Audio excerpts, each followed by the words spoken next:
Hello, કેમ છો બધા? મજામાં જઈશું ને? આપણા બ્લોગમાં બધા મજામાં જ હોય છે. તો આજે ઓલરેડી મારે એક ટ્રીપમાં નીકળવાનું હતું. ઓકે, તો કોઈ લોકોને કેટલા લોકોને ખ્યાલ પણ છે ને કેટલા લોકો ખ્યાલ નહીં. અચાનક ઇમરજન્સીમાં મારે જુનાગઢ આવવાનું છે. જુનાગઢ ગિરનારની ભવનાથની મોજ કરવા, ગિરનારની સફર કરવા માટે. ઓકે, તો રાતને ઇમરજન્સી નીકળવાનું થયું અને બટ બીજા નંબરમાં કે સ્ટોરી મૂકવાનો કે સ્ટોરી મેન્શન કરવાનો ટાઈમ પણ ના રહ્યો એન્ડ ઇમરજન્સીમાં આવવાનું રહ્યો. તો એટલા માટે જે નાઇટનું હું જે ડ્રાઇવિંગ કરીને કાર લઈને આવ્યો તો એનો વિડીયો પણ ઉતારવાનો ટાઈમ ન આવ્યો. ઇમરજન્સીમાં આવવાનું થયું તો એટલા માટે હું વિડીયો પણ નહીં ઉતારી શક્યો. તો અત્યારમાં હું સવારમાં હું ઉઠીને બ્રશ કરીને બીજા નંબરમાં નાસ્તો પાણી સબ થઈ ગયું છે આપણે કમ્પ્લેટ.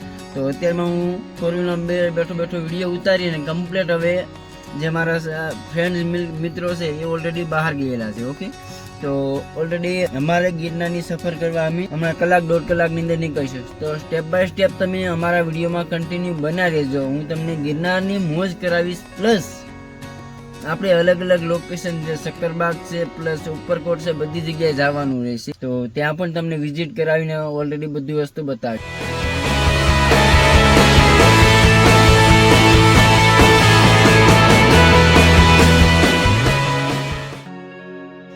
ફાઇનલી ઉપરકોટ પહોંચી ગયો છું. બાકી આજે ઉપરકોટનો તમને ટોટલ વ્યૂ બતાવીશ. પ્લસ બીજા નંબરમાં મારા ફ્રેન્ડ છે પાછળ છે, તમે જોઈ શકતા છો ઝૂમિંગ કરીને બતાવવામાં. તો ખાસ મિત્રો એ વસ્તુ કહેવાનું કે ઉપરકોટમાં જે કોઈ લોકો ફરવા આવે તો એના માટે ખાસ નોંધ છે, ખાસ સૂચના છે કે જે પહેલાં ઉપરકોટની ટિકિટની પ્રાઇસ હતી ઓનલી 50 રૂપિયા હતી અને એ વધીને 200 રૂપિયા થઈ 200 રૂપિયા. ઓકે, પર વ્યક્તિ. તો એ ખાસ ધ્યાન રાખજો.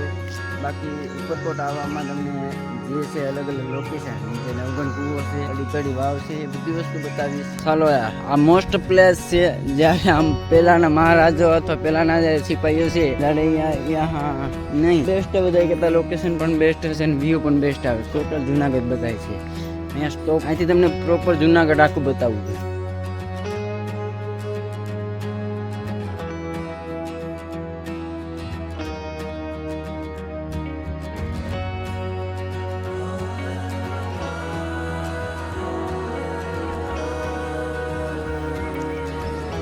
વ્યૂ જોઈ રહ્યા છો તમે. આ દરવો ગિરનારનો વ્યૂ છે. બહેતરીન નજારા. ઓલરેડી અમે સ્વર્ગમાં આવી જાય એવું લાગે છે. તો ઓલરેડી ઉપરકોટમાં અલગ અલગ લોકેશનમાં ફર્યા, બાકી મોજ તો કરી. એન્ડ આનું જે રૂપ છે કઈ રીતે મારે વર્ણન કરવું એ મને કઈ લેંગ્વેજમાં મારે યુઝ કરવું મને નથી ખ્યાલ. ઓકે, તો બાકી નજારો ખૂબ છે.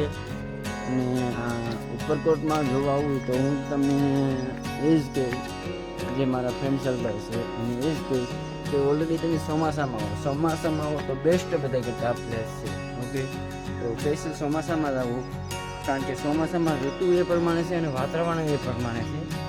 તો શું કહેવાય, બેસ્ટ વ્યૂ જોવાનું પણ મજા આવશે અને પ્લસ તમને ફોટા વગેરે વિડીયો શૂટિંગ માટે બેસ્ટ લોકેશન છે, બધા કરતાં બેસ્ટ છે.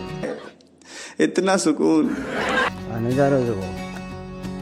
મારા મિત્રો બધા આગળ છે, હું પાછળ છું.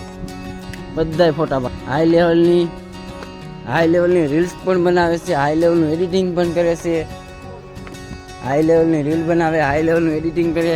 બધા લોકો તો અહીંયા છે, બધા મિત્રો તો છે.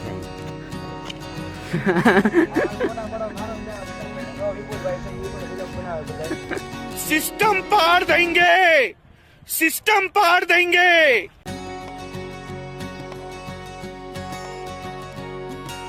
મિત્રો તમે જોઈ રહ્યા છો કે ઓલરેડી હું હાલમાં ઉપરકોટમાં નવગણ કિલ્લે આવી ગયો છું. તો તમને નવગણ કિલ્લો પહેલાં તળાવ બતાવીશ એન્ડ उसके बाद में है ना તળાવની પછી નવગણ કૂવા પછી સ્ટેપ બાય સ્ટેપ અમે મ્યુઝિયમમાં જવાના છીએ.